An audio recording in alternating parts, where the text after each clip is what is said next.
Hey everyone, it's Jessie from b.a.r.e Flower Farm, and if you're new to my channel, I typically make videos focusing on the business side of cut flower farming, but today I'm actually going to be talking about stock. And stock, or its scientific name is matthiola, is not a type of cut flower that I see a lot of videos on. So I wanted to talk a little bit more about just how I'm thinking about growing stock. I'm going to show you some seedlings that I've grown to show you what the progression looks like. And then we're going to talk a little bit more about how I think the seed packet for when to start stock is actually very misleading and doesn't really help you maximize the bloom time. So it is Sunday the 27th today. I cannot believe we are like literally days away from March right now, and it's beautiful outside. It's like 36 degrees, but it literally feels like it's 50. I mean, my dog is clearly enjoying it. He loves to sunbathe, but I thought this would be a really good day for me to do some more soil blocking.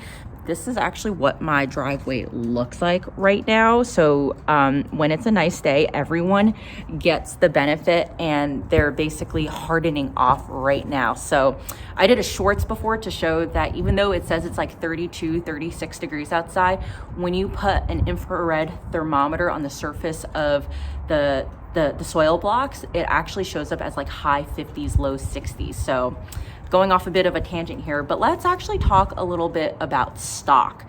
So stock, if you're not familiar with, is known to be a very fragrant type of flower.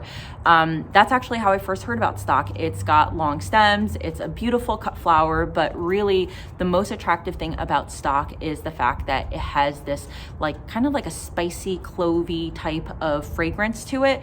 And it's one of those things where you just have to put a stem or two in a bouquet and it completely transforms the bouquet. And so that got me interested in growing stock, because at a farmer's market, it's not just sight initially that draws someone in, but once they get into your booth, if they can smell it, then you've kind of captured their attention. So I wanted to make sure that I grew enough of stock for that purpose. Now, this is actually my first time growing stock, and I was a little bit surprised at how readily germinating it was. So for example, I started these on 2/8. So as I said, it's the 27th today. So we're talking about 19 days.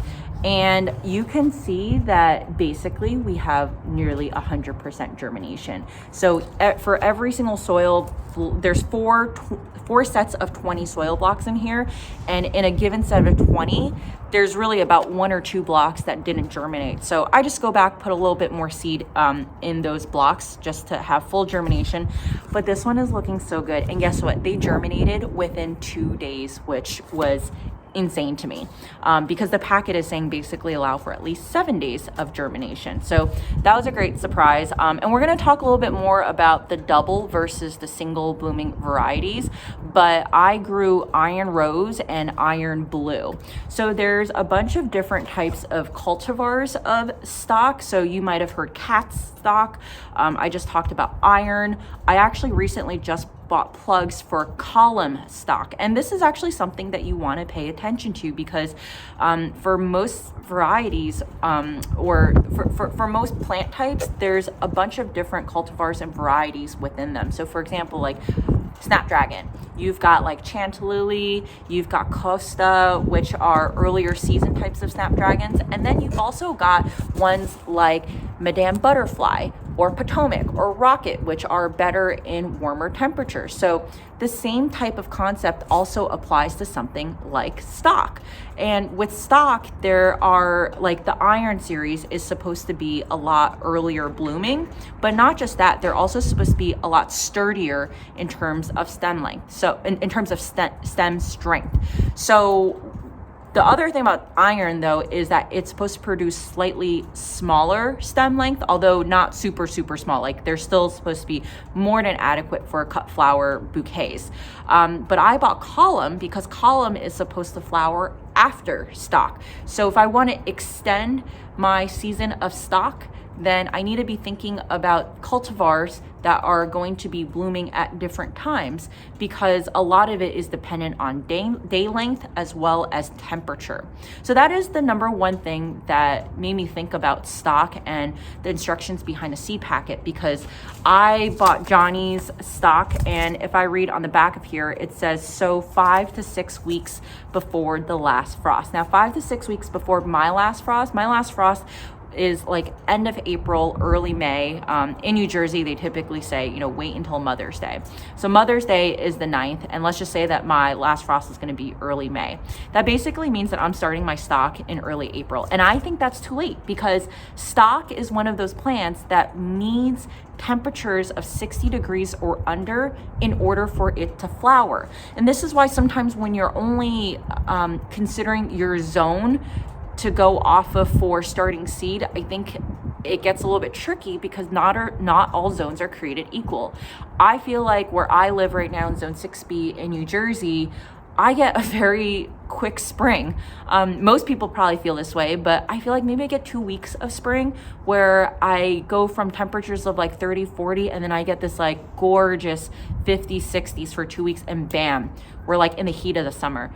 I'm not gonna be growing stock for 2 weeks of blooms. I really want to extend that bloom time, and really the only way to extend that bloom time is if you start the seed earlier and you have some sort of protective covering like a high tunnel, or in my case, I'm actually going to put them in crates. But stock is also relatively cool hardy, meaning that it probably can take a little bit of frost. So assuming that it's not like a super, super hard frost, you're getting down below like 25, 26 degrees, you put a little bit of covering over it, it should be fine. And if you start your seedlings and start conditioning them outside, you should be able to get a longer duration of blooms out of them.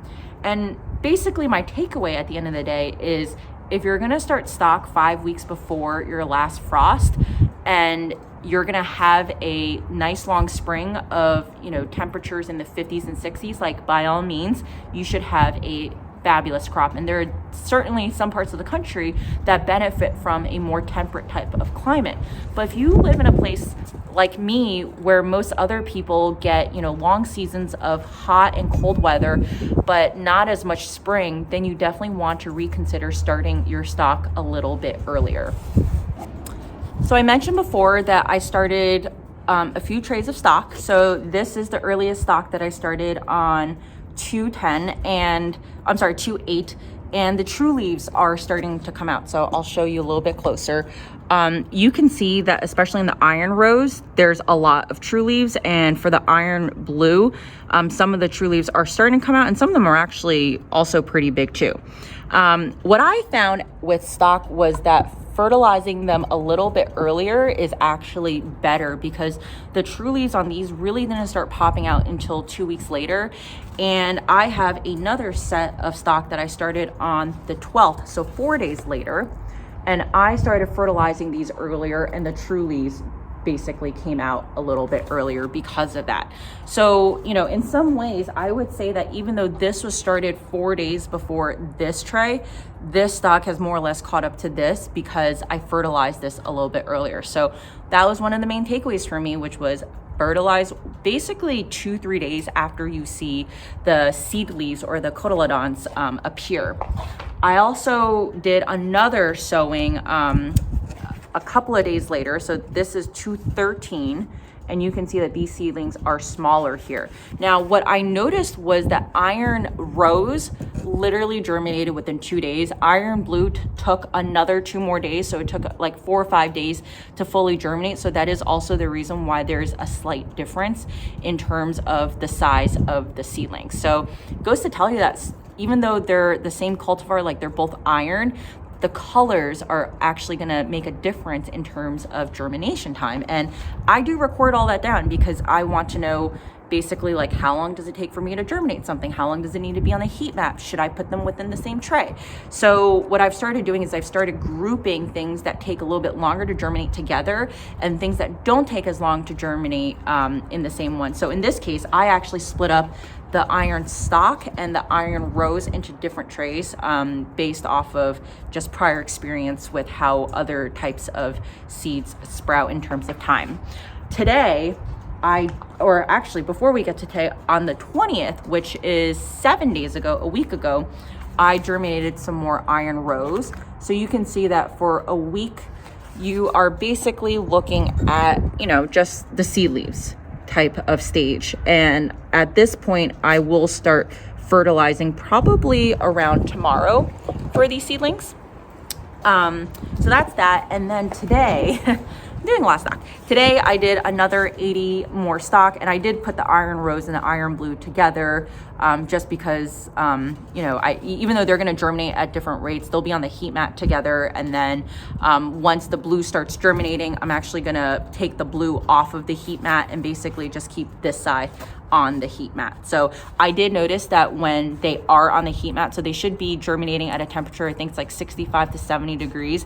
They really do benefit from that heat mat versus my room temperature of around like 65 degrees at home. Now, the other thing I wanted to talk about was just how do you select for singles versus doubles? Now, for me, this is less relevant because I am not selling to florists this year, or I'm not intending to. I'm really just intending to grow my flowers for cut bouquets. And for a farmer's market, like even though the double stocks are a lot more gorgeous than the single stocks, the single stocks are still providing the same objective that I'm trying to get from the doubles, which is the scent. So I will be using every single scent. However, I will be starting some stock in crates, and obviously I'm going to prioritize the ones that are going to be doubles and crates. Now, you should do this exercise that I'm about to show you before they start growing true leaves, because you'll see sometimes it's a little bit hard to pick out which one is a single versus a double. But even if I weed out a few of the singles that I would have missed by just planting them all together, I still consider that a win. All right, so let's take this tray as an example in terms of seeing which one's a single versus a double. Now, the double varieties are typically going to be ones with seed leaves or cotyledons that are very distinct and not fused. So for example, if you look at this one versus this one has fused seed leaves or cotyledons, and this one, however, does not. So the fused ones are going to be singles versus something like this is likely to be a double. Now, I say likely because technically you're supposed to, when they start showing their seed leaves, put them under vernalization, which is basically you put them in like 40-degree weather for them to grow, and you would have more distinct coloring. And I actually did this with this tray, and basically I was able to see a color difference, although when I tried to put it on camera you couldn't really tell. But the doubles are supposed to be more yellow in color, believe it or not, and the singles would be smaller and deep green in color. Now, that being said, I just look at this right now, and just by going off the fused leaves, I have a really good idea that, like, especially this part, this. So we're already talking about 6, 7, 8, 9, 10, 11, 12, 13 out of the 20 here is probably going to be single in this iron blue, which is a shame because I really like the blue color. But, that's kind of bad luck here. 13 out of 20 is definitely more than 50%. And they say that about 55% of this series should be doubles. If we go over here, it kind of looks a little bit better. There's less fused leaves. So that's what I'm going to go off with in terms of cherry picking which I want to put into the crate. And look, I'm going to have more than enough to put into the crate that look like that they're going to be doubles. Like, I think these two have a really high chance of being doubles. Doubles are also supposed to grow a lot faster. They're supposed to just be bigger and healthier looking too. So, we're a few weeks into the life cycle of these seedlings, and hey, if it's not 100% doubles in the crate, that's also totally fine. So I'm pretty excited to grow stock this year. I I think I'm actually growing more stock than anything else. And I mentioned earlier that I ordered plugs from Farmer Bailey for stock column. Now, the limitation with plugs is that it's really hard to get a mixed variety of colors. So I ordered an apricot color, and I think that that will go really well in the spring in contrast against my rose and my blue if they overlap in bloom time. But even if they don't, I have a lot of snapdragons that are going to be deeper in color, so I wanted that contrast. And yeah, like I just wanted to make sure that if you are thinking about growing stock and you haven't started your stock yet, just think about your springtime temperatures and going forward, just realistically how much time you have to get blooms before the temperature goes above 60 degrees consistently. Because if these are gonna go, like, seedlings take time to grow and they take time to bloom. So are you gonna give your seedlings enough time for them to maximize the time in the optimal temperature space for them to set blooms? And this is why there's a lot of publications out there that actually say it's not worth it for a lot of large scale growers to grow stock because of these temperature constraints, unless if you have like a completely controllable greenhouse type of environment. If you're growing stock, I would love to hear from you in terms of what has worked with you, some of the mistakes that you've made, what you've learned. I'm always interested in just hearing about how others have learned from their mistakes. So drop me a comment below, and if you like this video, please consider giving me a like and subscribing, and I will see you next time.